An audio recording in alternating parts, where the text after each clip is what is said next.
ಅಯೋಧ್ಯೆಯಲ್ಲಿ ಪ್ರಭು ಶ್ರೀರಾಮಚಂದ್ರನ ದೇಗುಲ ನಿರ್ಮಾಣ ಶತಶತಮಾನಗಳ ಕನಸು. ಮಂದಿರ ನಿರ್ಮಾಣಕ್ಕೆ ಎದುರಾಗಿದ್ದ ಸಾವಿರಾರು ಸವಾಲುಗಳೆಲ್ಲ ಸರಿದು ಹೋಗಿ ಕೊನೆಗೂ ರಾಮಜನ್ಮ ಭೂಮಿಯಲ್ಲಿ ಮರ್ಯಾದಾ ಪುರುಷೋತ್ತಮನ ಭವ್ಯ ದೇಗುಲ ತಲೆ ಎತ್ತಿ ನಿಂತಿದೆ.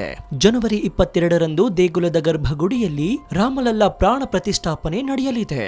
ಈ ದಿವ್ಯ ಕ್ಷಣಗಳನ್ನ ಕಣ್ತುಂಬಿಕೊಳ್ಳಲು ಕೋಟ್ಯಾಂತರ ಭಾರತೀಯರು ಕಾತುರರಾಗಿದ್ದಾರೆ. ಸರಯು ನದಿ ತಟದಲ್ಲಿ ಮಂದಿರ ಉದ್ಘಾಟನೆಯ ಅಂತಿಮ ತಯಾರಿ ಭರದಿಂದ ನಡೀತಾ ಇದೆ. ಜನವರಿ 22ರಂದು ಪ್ರಾಣ ಪ್ರತಿಷ್ಠಾಪನೆ ಮಾಡಲಾಗುತ್ತೆ. ಧಾರ್ಮಿಕ ಗುರುಗಳ ಪ್ರಕಾರ ದೇವಾಲಯದಲ್ಲಿ ವಿಗ್ರಹವನ್ನ ಪ್ರತಿಷ್ಠಾಪಿಸದೆ ದೇವರ ಆರಾಧನೆಯು ಅಪೂರ್ಣವೆಂದು ಪರಿಗಣಿಸಲಾಗಿದೆ. ಆದ್ರೆ ಇಲ್ಲಿ ಜಸ್ಟ್ 84 ಸೆಕೆಂಡುಗಳಲ್ಲಿ ರಾಮಲಲ್ಲಾನ ಪ್ರಾಣ ಪ್ರತಿಷ್ಠಾಪನೆ ಮಾಡಬೇಕು. ಇದು ಹೇಗೆ ಸಾಧ್ಯ ಅಂತ ಹಲವರು ಶಾಕ್ ಆಗಿದ್ದಾರೆ. ಬರೀ 84 ಸೆಕೆಂಡುಗಳಲ್ಲಿ ಪ್ರಾಣ ಪ್ರತಿಷ್ಠಾಪನೆ ಮಾಡುವುದು ಸಾಧ್ಯನಾ? ಇಲ್ಲಿ ಸ್ವಲ್ಪ ಎಡವಟ್ಟಾದ್ರೂ ಏನಾಗುತ್ತೆ? ಅಂದು ರಾಮನ ಪಟ್ಟಾಭಿಷೇಕದ ಗಳಿಗೆಯೇ ಸರಿ ಇರ್ಲಿಲ್ವಾ? ಅದೇ ಕಾರಣಕ್ಕೆ ರಾಮ ಅಷ್ಟು ಕಷ್ಟಪಡಬೇಕಾಯ್ತಾ? 84 ಸೆಕೆಂಡಿನ ಹಿಂದಿನ ಆ ರಹಸ್ಯವೇನು ಅನ್ನೋದರ ಎಲ್ಲ ಇಂಚಿಂಚು ಮಾಹಿತಿಯನ್ನ ಇವತ್ತಿನ ಈ ವಿಡಿಯೋದಲ್ಲಿ ನೋಡೋಣ. ವಿಡಿಯೋ ತುಂಬಾ ಇಂಟ್ರೆಸ್ಟಿಂಗ್ ಆಗಿರುತ್ತೆ, ಪೂರ್ತಿಯಾಗಿ ನೋಡಿ. ಈ ಮಾಹಿತಿಗಳನ್ನೆಲ್ಲ ತುಂಬಾ ಕಷ್ಟಪಟ್ಟು ನಿಮಗೆ ತಿಳಿಸೋದಕ್ಕೆ ಒಂದು ಪ್ರಯತ್ನವನ್ನ ಮಾಡಿದ್ದೀನಿ. ನನ್ನ ಈ ಶ್ರಮಕ್ಕೆ ನಿಮ್ಮಿಂದ ಬಯಸೋದು ಕೇವಲ ಒಂದೇ ಒಂದು ಮೆಚ್ಚುಗೆ, ಅಂದ್ರೆ ಲೈಕ್ ಮಾತ್ರ. ಕೊಟ್ರ ಲೈಕು, ಜೊತೆಗೆ ನೀವೇನಾದ್ರೂ ರಾಮನ ಭಕ್ತರಾಗಿದ್ರೆ ಜೈ ಶ್ರೀರಾಮ್ ಅಂತ ಕಮೆಂಟ್ ಮಾಡಿ. ಸೊ ಇನ್ಯಾಕ್ ತಡ, ಬನ್ನಿ ಸುದ್ದಿ ಜಾಲದೊಳಗೆ ಹೋಗೋಣ. ಅಯೋಧ್ಯೆಯಲ್ಲಿ ಶ್ರೀರಾಮ ಮಂದಿರ ನಿರ್ಮಾಣ ಕಾರ್ಯ ಭರದಿಂದ ಸಾಗಿದೆ. ಇನ್ನು ಕೆಲವು ದಿನಗಳಲ್ಲಿ ಅಯೋಧ್ಯ ರಾಮ ಮಂದಿರದಲ್ಲಿ ಕರ್ನಾಟಕದ ಶಿಲ್ಪಿ ಕೆತ್ತನೆ ಮಾಡಿರುವ ಪ್ರಭು ಶ್ರೀರಾಮಲಲ್ಲ ವಿರಾಜಮಾನಲಾಗಲಿದ್ದಾನೆ. ನಿಮ್ಗೆಲ್ಲ ಗೊತ್ತಿರೋ ಹಾಗೆ ಒಂದು ದೇವಸ್ಥಾನದಲ್ಲಿ ವಿಗ್ರಹ ಸ್ಥಾಪನೆ ಮಾಡುವುದು ಅಷ್ಟು ಸುಲಭದ ವಿಚಾರ ಅಲ್ವೇ ಅಲ್ಲ.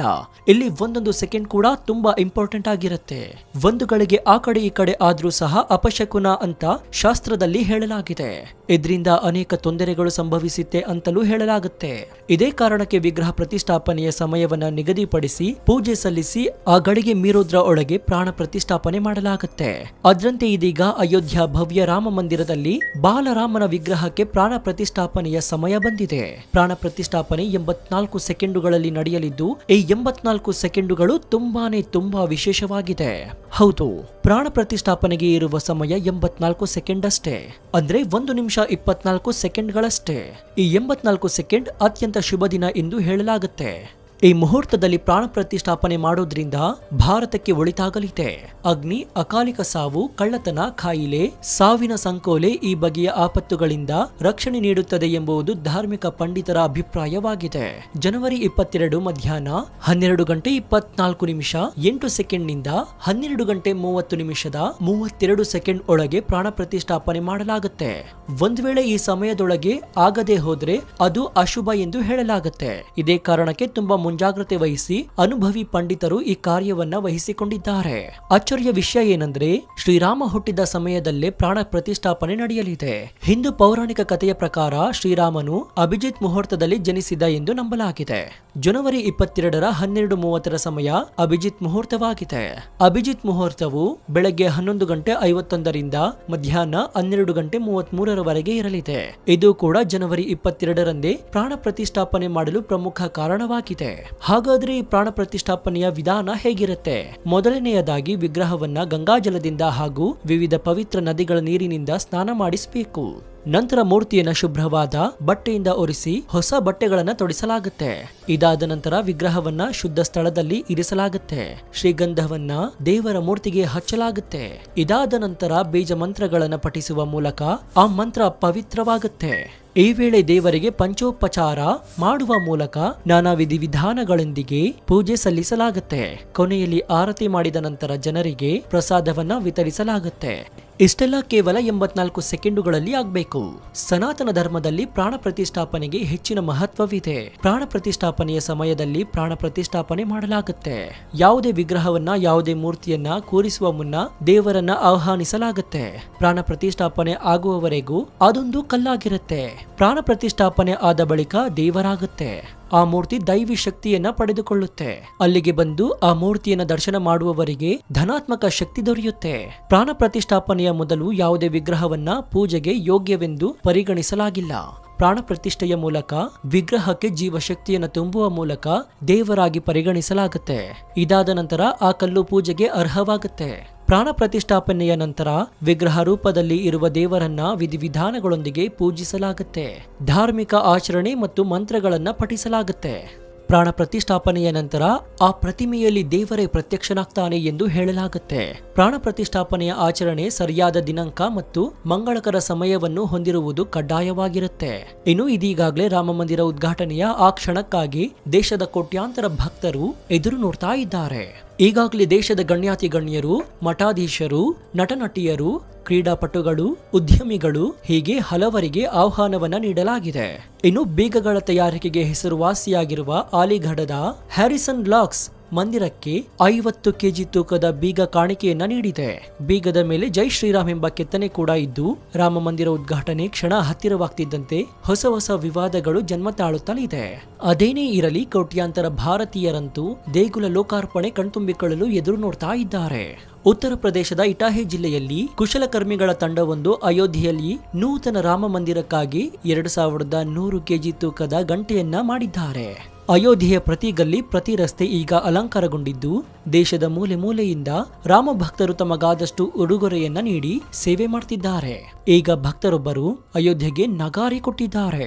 ಗುಜರಾತ್ನ ಅಹಮದಾಬಾದ್ನಿಂದ ಈ ನಗಾರಿಯನ್ನ ಮೆರವಣಿಗೆ ಮೂಲಕ ಅಯೋಧ್ಯೆಗೆ ತರಲಾಗಿದ್ದು, ಅಯೋಧ್ಯ ರಾಮ ಮಂದಿರ ವಿಶಿಷ್ಟ ಶಿಲ್ಪದಲ್ಲಿ ನಿರ್ಮಾಣವಾಗಿದೆ. ಈಗ ಈ ಮಂದಿರದ ಸುಂದರವನ್ನ ಹೆಚ್ಚಿಸಲು ಅಯೋಧ್ಯೆಗೆ ಭಕ್ತರು ಅನೇಕ ವಸ್ತುಗಳನ್ನ ನೀಡುತ್ತಿದ್ದಾರೆ. ಅದರಲ್ಲಿ ಈ ಗರುಡಗಂಬವು ಒಂದಾಗಿದ್ದು, ದೇಶದಲ್ಲಿ ಎಲ್ಲೂ ಇರದ ಗರುಡಗಂಬವನ್ನ ಪ್ರಭು ಶ್ರೀರಾಮನೂರಿಗೆ ತರಲಾಗಿದೆ. ಉತ್ತರ ಪ್ರದೇಶದ ಅಯೋಧ್ಯೆಯ ರಾಮ ಜನ್ಮಭೂಮಿಯಲ್ಲಿರುವ ಮಂದಿರದಲ್ಲಿ ಶ್ರೀರಾಮನ ವಿಗ್ರಹದ ಪ್ರತಿಷ್ಠಾಪನೆಯ ಸಂದರ್ಭದಲ್ಲಿ ಬಳಸಲು ವಡೋದರ ನಗರದಲ್ಲಿ 108 ಅಡಿ ಉದ್ದದ ಮತ್ತು 3.5 ಅಡಿ ಅಗಲವಿರುವ ಅಗರಬತ್ತಿಯನ್ನ ತಯಾರಿಸಲಾಗಿದೆ. ಈ ಅಗರಬತ್ತಿಯ ತೂಕ 3428 ಕೆಜಿ ಇದ್ದು, ನೋಡುಗರನ್ನ ಬೆರಗುಗೊಳಿಸ್ತಾ ಇದೆ. ಇನ್ನು ಮತ್ತೊಬ್ಬ ರಾಮನ ಭಕ್ತರು ಕೋಟಿ ಬೆಲೆ ಬಾಳುವ ಉಡುಗೊರೆಯನ್ನ ಅಯೋಧ್ಯೆಗೆ ತಲುಪಿಸಿದ್ದಾರೆ. 5000 ಅಮೆರಿಕನ್ ವಜ್ರಗಳನ್ನ ಬಳಸಿ ರಾಮ ಮಂದಿರಕ್ಕೆ ನೆಕ್ಲೆಸ್ ಅನ್ನ ತಯಾರಿಸಿ ಗಮನ ಸೆಳೆದಿದ್ದಾರೆ. ಸೂರತ್ನ ವಜ್ರದ ವ್ಯಾಪಾರಿ ಈ ವಜ್ರದ ಹಾರವನ್ನ ರಾಮ ಮಂದಿರಕ್ಕೆ ದೇಣಿಗೆಯಾಗಿ ನೀಡಲಿದ್ದಾರೆ. ಇನ್ನು ಬೀಗಗಳ ತಯಾರಿಕೆಗೆ ಹೆಸರುವಾಸಿಯಾಗಿರುವ ಅಲಿಗಢದ ಹ್ಯಾರಿಸನ್ ಲಾಕ್ಸ್ ಮಂದಿರಕ್ಕೆ 50 ಕೆಜಿ ತೂಕದ ಬೀಗ ಕಾಣಿಕೆಯನ್ನ ನೀಡಿದೆ. ಬೀಗದ ಮೇಲೆ ಜೈ ಶ್ರೀರಾಮ್ ಎಂಬ ಕೆತ್ತನೆ ಕೂಡ ಇದ್ದು, ಉತ್ತರ ಪ್ರದೇಶದ ಇಟಾಹಿ ಜಿಲ್ಲೆಯಲ್ಲಿ ಕುಶಲಕರ್ಮಿಗಳ ತಂಡವೊಂದು ಅಯೋಧ್ಯೆಯಲ್ಲಿ ನೂತನ ರಾಮ ಮಂದಿರಕ್ಕಾಗಿ 2100 ಕೆಜಿ ತೂಕದ ಗಂಟೆಯನ್ನ ಮಾಡಿದ್ದಾರೆ. ದೇಶದ ಮೂಲೆ ಮೂಲೆಯಿಂದ ರಾಮ ಭಕ್ತರು ತಮಗಾದಷ್ಟು ಉಡುಗೊರೆಯನ್ನ ನೀಡಿ ಸೇವೆ ಮಾಡ್ತಿದ್ದಾರೆ. ಈಗ ಭಕ್ತರೊಬ್ಬರು ಅಯೋಧ್ಯೆಗೆ ನಗಾರಿ ಕೊಟ್ಟಿದ್ದಾರೆ. ಗುಜರಾತ್ನ ಅಹಮದಾಬಾದ್ನಿಂದ ಈ ನಗಾರಿಯನ್ನ ಮೆರವಣಿಗೆ ಮೂಲಕ ಅಯೋಧ್ಯೆಗೆ ತರಲಾಗಿದ್ದು, ಅಯೋಧ್ಯ ರಾಮ ಮಂದಿರ ವಿಶಿಷ್ಟ ಶಿಲ್ಪದಲ್ಲಿ ನಿರ್ಮಾಣವಾಗಿದೆ.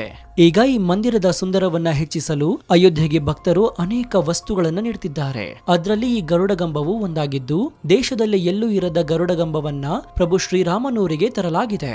ಉತ್ತರ ಪ್ರದೇಶದ ಅಯೋಧ್ಯೆಯ ರಾಮ ಜನ್ಮಭೂಮಿಯಲ್ಲಿರುವ ಮಂದಿರದಲ್ಲಿ ಶ್ರೀರಾಮನ ವಿಗ್ರಹದ ಪ್ರತಿಷ್ಠಾಪನೆಯ ಸಂದರ್ಭದಲ್ಲಿ ಬಳಸಲು ವಡೋದರ ನಗರದಲ್ಲಿ 108 ಅಡಿ ಉದ್ದದ ಮತ್ತು 3.5 ಅಡಿ ಅಗಲವಿರುವ ಅಗರಬತ್ತಿಯನ್ನ ತಯಾರಿಸಲಾಗಿದೆ. ಈ ಅಗರಬತ್ತಿಯ ತೂಕ 3428 ಕೆಜಿ ಇದ್ದು, ನೋಡುಗರನ್ನ ಬೆರಗುಗೊಳಿಸ್ತಾ ಇದೆ. ಇನ್ನು ಮತ್ತೊಬ್ಬ ರಾಮನ ಭಕ್ತರು ಕೋಟಿ ಬೆಲೆ ಬಾಳುವ ಉಡುಗೊರೆಯನ್ನ ಅಯೋಧ್ಯೆಗೆ ತಲುಪಿಸಿದ್ದಾರೆ. 5000 ಅಮೆರಿಕನ್ ವಜ್ರಗಳನ್ನ ಬಳಸಿ ರಾಮ ಮಂದಿರಕ್ಕೆ ನೆಕ್ಲೆಸ್ ಅನ್ನ ತಯಾರಿಸಿ ಗಮನ ಸೆಳೆದಿದ್ದಾರೆ. ಸೂರತ್ನ ವಜ್ರದ ವ್ಯಾಪಾರಿ ಈ ವಜ್ರದ ಹಾರವನ್ನ ರಾಮ ಮಂದಿರಕ್ಕೆ ದೇಣಿಗೆಯಾಗಿ ನೀಡಲಿದ್ದಾರೆ. ಅದೇನೇ ಇರಲಿ, ಕೋಟ್ಯಾಂತರ ಭಾರತೀಯರಂತೂ ದೇಗುಲ ಲೋಕಾರ್ಪಣೆ ಕಣ್ತುಂಬಿಕೊಳ್ಳಲು ಎದುರು ನೋಡ್ತಾ ಇದ್ದಾರೆ. ನಾವು ಕೊಟ್ಟ ಈ ಮಾಹಿತಿ ನಿಮಗೆ ಇಷ್ಟವಾದಲ್ಲಿ ಒಂದು ಲೈಕ್, ಜೊತೆಗೆ ನಿಮ್ಮ ಅನಿಸಿಕೆ ಏನು ಅಂತ ಕಮೆಂಟ್ ಮೂಲಕ ತಿಳಿಸಿ. ಇದರಿಂದ ನಮಗೆ ಇನ್ನೂ ಹೆಚ್ಚೆಚ್ಚು ವಿಷಯಗಳನ್ನ ನಿಮ್ಮ ಮುಂದೆ ಹಂಚಿಕೊಳ್ಳಲು ಉತ್ಸುಕರಾಗ್ತೀವಿ. ಇನ್ನು ನಮ್ಮ ಚಾನೆಲ್ ನಲ್ಲಿ ಇಂತಹ ಅನೇಕ ಕುತೂಹಲಕಾರಿ ವಿಡಿಯೋಗಳು ಇವೆ, ಅದನ್ನು ನೋಡಿ ಪ್ರೋತ್ಸಾಹಿಸಿ. ಧನ್ಯವಾದ.